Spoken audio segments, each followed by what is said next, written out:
In the last lecture, I introduced a simple linear regression model. This model captures the linear relationship between an independent or explanatory variable x and a dependent or explained variable y. In addition, I explained how this model was fitted to data. Now we expand the simple linear model into the multivariate linear regression model.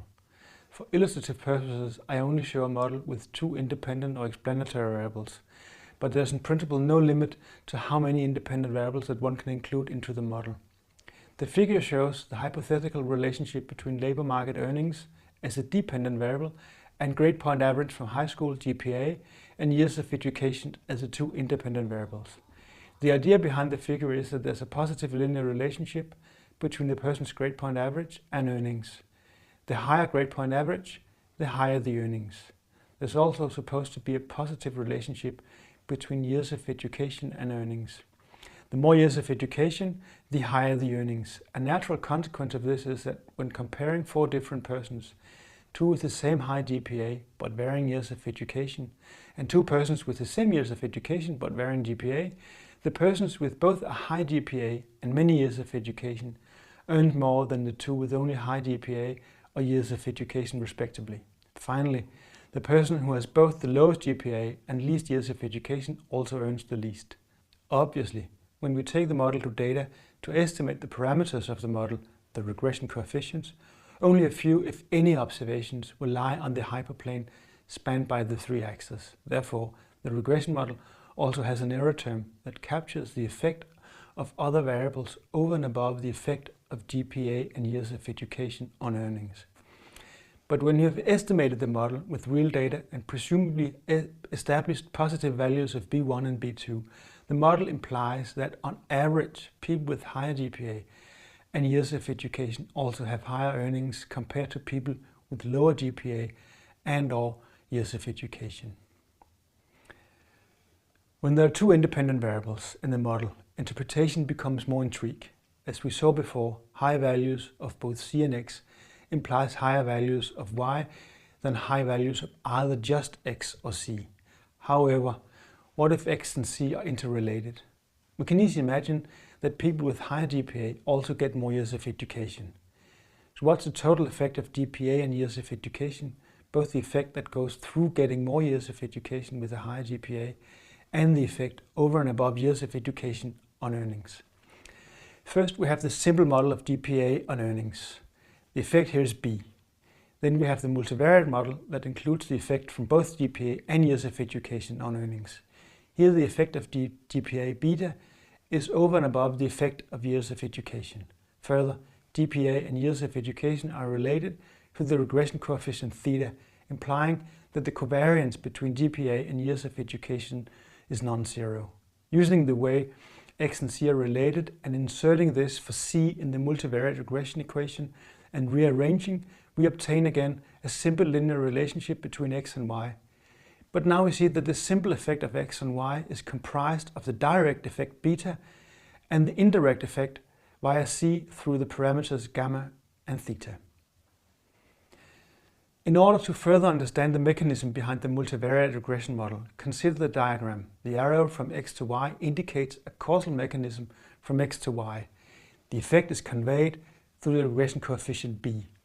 The error term denotes over other variables influencing y. The arrow indicates causality and implies that when we manipulate x, y changes accordingly. Conversely, when y changes, x does not change. In this sense, we say x causes y. This does not mean that x is the sole cause of y, but that the direction of change goes from x to y. When you get a higher GPA, you also end up with higher earnings. However, higher earnings does not lead to higher GPA. Now, even though x causes y, the mechanisms to which this happens may be through several or one or other variables. The figure indicates this. In the figure, we have introduced a third variable c. The variable x affects y both directly and indirectly through c. The direct effect is b and the indirect effect is beta. However, in order for the indirect effect to reach y, it has to travel through z. So first x affects c, theta, and then c affects y, gamma. Therefore, when you get higher GPA, two things happens. you get more years of education, Z, and you get higher earnings. However, in addition to the direct effect on your earnings from higher GPA, beta, you also get even higher earnings because your years of education increases, theta, which again increases your earnings, gamma. So when we manipulate X, this causes a direct change in Z and Y, and indirect change in Y through Z. The duality between the figure and the mathematical notation of the regression model is shown in the figure by the two equations. Variables that mediate causal effects are called mediators. So C is a mediator in the figure. Therefore, the total causal effect of X on Y is B. The direct effect, controlling for or holding Z constant, is beta. In addition, the indirect effect is theta multiplied by gamma. However, the total effect is the indirect effect plus the direct effect. The direct effect of GPA on earnings amounts to the effect of having different GPA for two individuals with the same years of education. Therefore, if there's a direct effect of GPA on earnings, this implies that for two university graduates, the one with the highest GPA also has the highest earnings. Therefore, if we're interested in the total effect of X on Y, we do not want to control for C. If we're interested in how GPA from high school in total affects earnings later in life, i.e. how different people's lives are affected due to different GPAs, we do not want to control for intermediate variables. Therefore, we do not want to control for any intervening Z. If we do, we only get to know a direct effect, not a total effect. However, we might want to control for other variables because the observed or estimated total effect might be completely or partly spurious. We all know famous examples of spurious relations.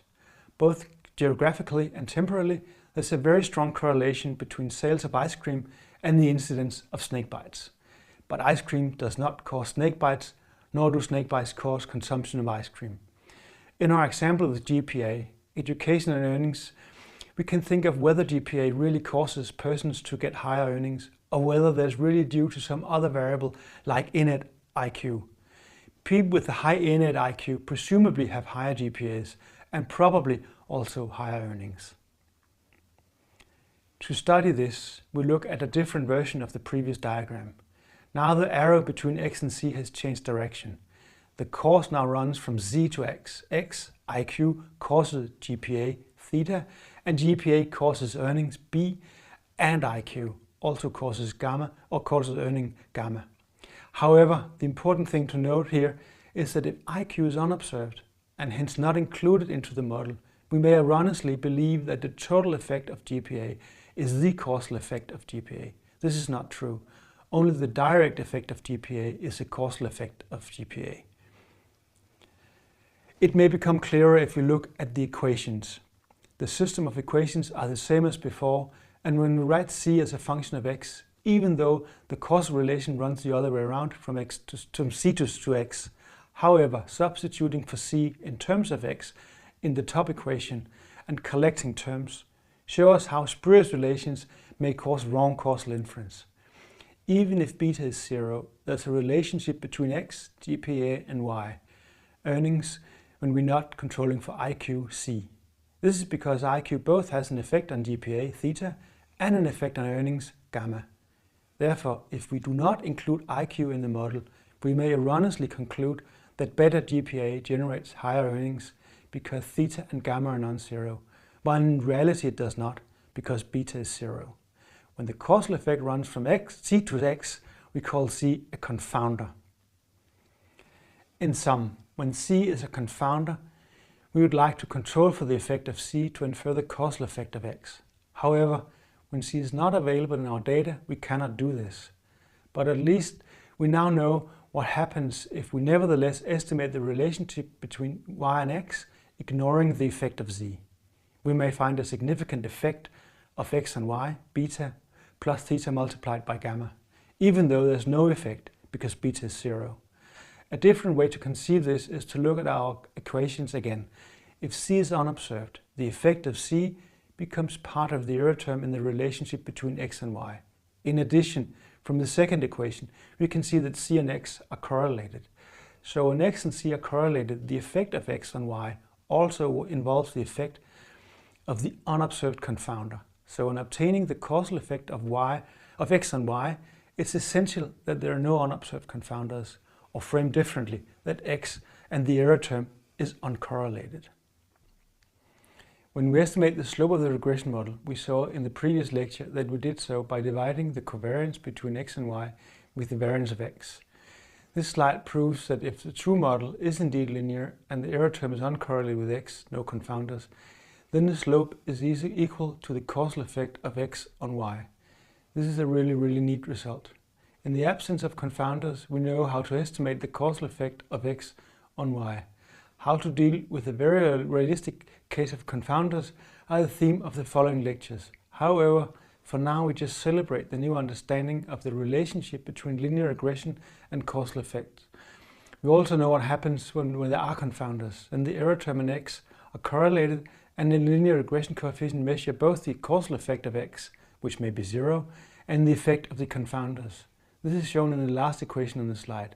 The slope of the regression model is equal to the causal effect of xb and the covariance between x and the error term, which include the confounder z, divided by the variance of x. And we know the expression for this last term. It's the product of theta and gamma from the previous slides. In the next lecture, we'll learn about research designs that allow causal inference in the case of unobserved confounders. Thank you for your attention, and looking forward to seeing you next time.